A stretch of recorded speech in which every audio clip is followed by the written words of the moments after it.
orang surga itu tunduk di dia. Masa kita gampang nyuruh, Mikael ambil tuh kuntilanak tuh, ganggu anak kecil, bawa ke tata gitu. Kerjaan dia dari gitu.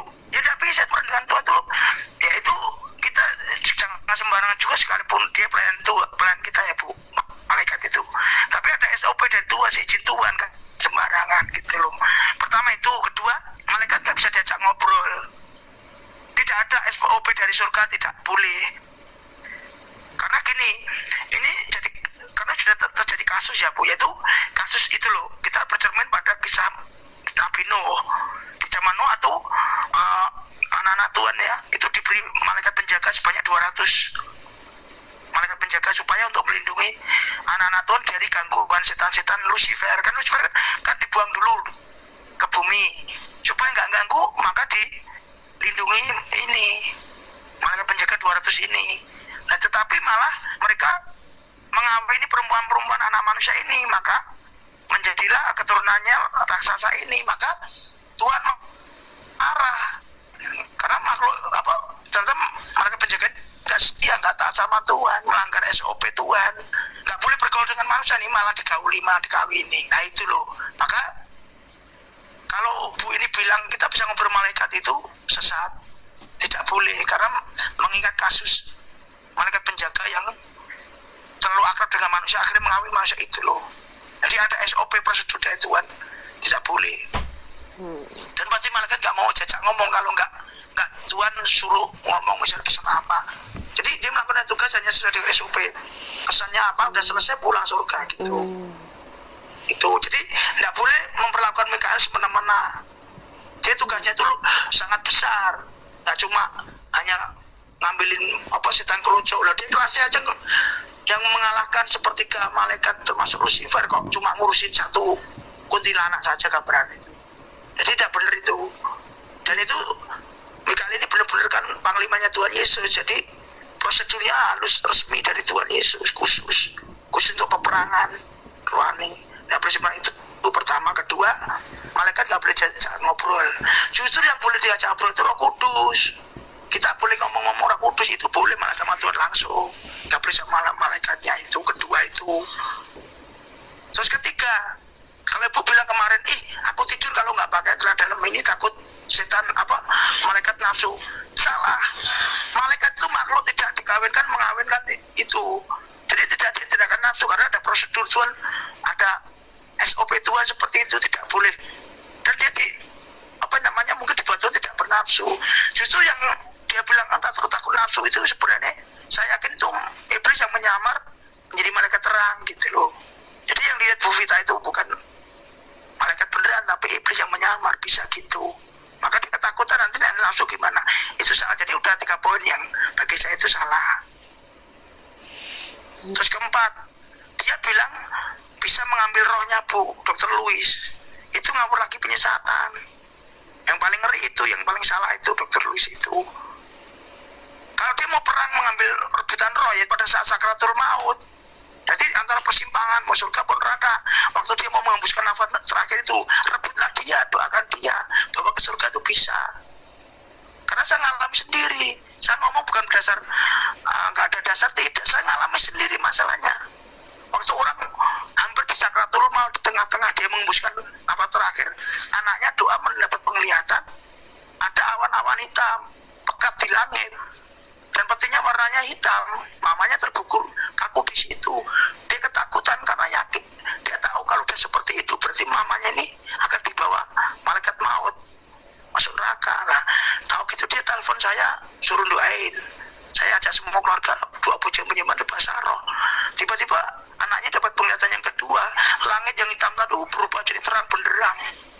Petinya yang hitam berubah menjadi keemasan, putih keemasan.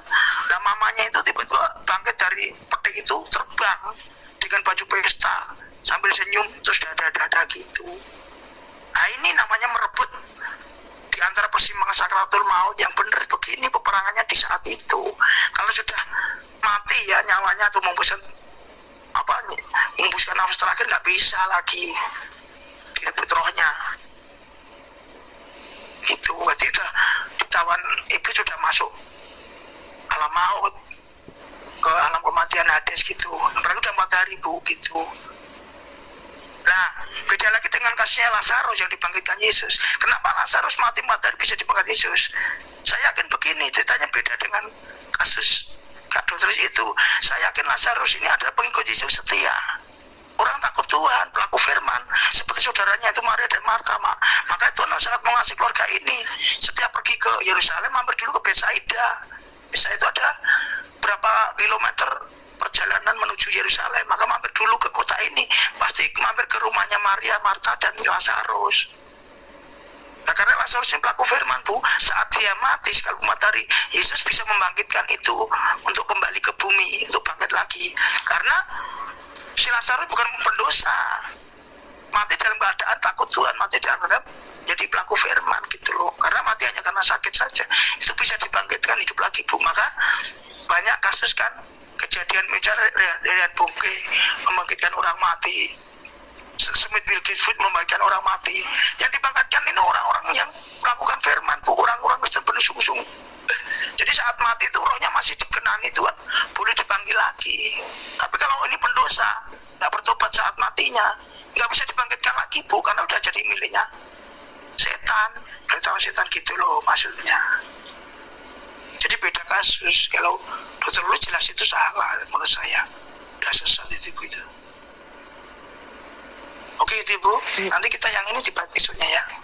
Oke.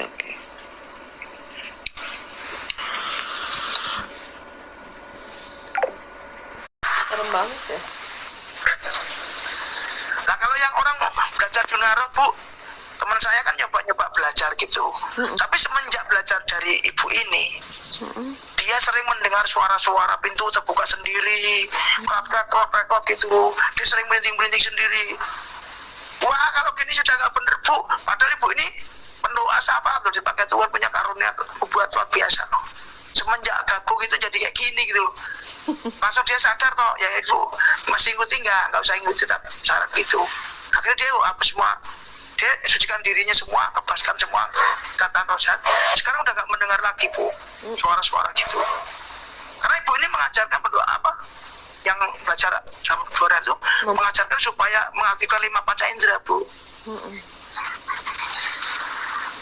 Nah, 5 panca indera kalau memang Tuhan nggak kendaki nggak usah dibangkitkan gitu loh, ada waktunya gitu loh. Tapi kalau malah dibangkitkan setiap hari malah bersinggolan, katanya setiap hari malah merinding-merinding, setiap hari merasa ada kayak roh ngikutin, begitu terus loh.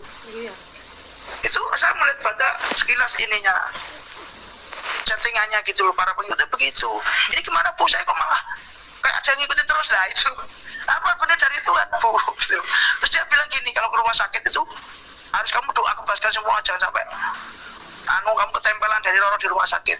Loh, ya ibu kan juga tahu ya, setiap orang yang sungguh-sungguh di dalam Tuhan ada pelindungan Tuhan, jadi kayak selubung kan, Bu, benar nggak ada roh jahat tempel gitu loh. Iya. Kalau kita ada dalam pengorbanan Tuhan terus, setan manapun justru pergi, kok ini nempel. Nah, berarti ibu ini ngajarkan malah orang semakin jadi ketakutan, semakin dikejar setan gitu loh. Iya benar, Pak. Akhir zaman. Nah iya kan contohnya gini aja, Mbak Tuhan, contohnya Pak Gibet dulu ya, waktu khotbah Pak Dotoni nyerang, dia aja mental gitu. Kok setan bisa nempel-nempel dari mana? Nah ini kan ibu ini malah justru membuat anak-anak itu jadi enggak celah gitu loh.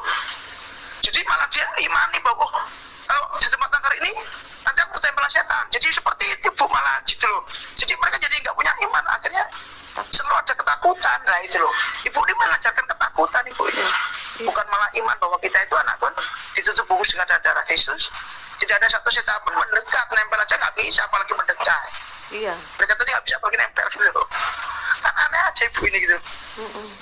Iya. Sampai yang paling penyesatan menurutku yang paling besar yaitu dia bisa ngerebut katanya rohnya apa jiwanya, Bu, Dr. Lois yang sudah di tangannya setan, diambil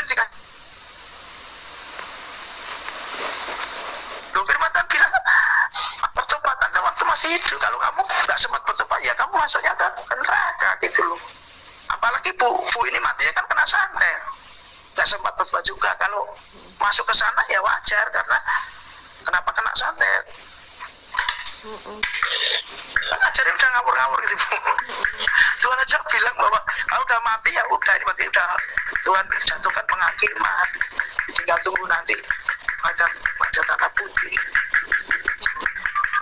Iya. Pengajaran akhir zaman Oke Bu, makin aneh-aneh ya Pak. jelasannya udah ya, udah jelas ya. Iya Pak, benar. Tapi Oke. saya setuju Dalam sama Pak kata Bu. Johan. Iya Bu. Karena Iya, kerja harus hati-hati Bu, banyak firmannya harus kuat sih. Ini kapan semangat. iya, minta terus pewahyuan dari Roh Kudus ya Pak Johan ya. Iya Bu ya. Ini makanya ya doain biar segera buka channel supaya saya bisa mengingatkan banyak orang gitu, karena banyak orang ngerti gitu loh Bu. Takutnya ya banyak yang disesatkan itu, kasihan juga nih. Iya. Oke Bu, kita doa dulu Bu untuk Ibu ya. Iya. Bapak terima kasih kok Allah luar biasa Tuhan kami. Biar berkat kasih karunia melimpah untuk Ibu Maria Tuhan, kau pakai lebih dasar lagi untuk membawa banyak jiwa Tuhan. Kami percaya Tuhan, hari-hari ini semakin jahat Tuhan. Ladang semakin menguning. Biarlah Tuhan juga aku akan panggil dan pilih para penampung lain untuk membawa jiwa-jiwa di akhir zaman ini. Pakai pelayanan Bu. Maria semakin dan semakin banyak jiwa dimenangkan. Biarlah segala hormat dan kemuliaannya bagi nama Yesus. Kami tolak segala penyesatan. Kami tolak segala roh antikris, tanda nanam. Kami percaya itu kami benar di hadapan Tuhan. Kami boleh berkenan menjadi mempelai yang kudus. Terima kasih Yesus. Berkati lindungi, jaga Ibu Maria dengan para malaikat bertentara, menjaga mengawal kemanapun melangkah pergi dalam pelayanan. Selalu para malaikatmu selalu akan menjaga dan mengawal, selalu memberikan kemenangan agar tembok berakhir dari surga kiranya juga selalu melingkupi, membentengi keluarga rumah tangga Bu Maria. Terima kasih Yesus. Haleluya. Amin. You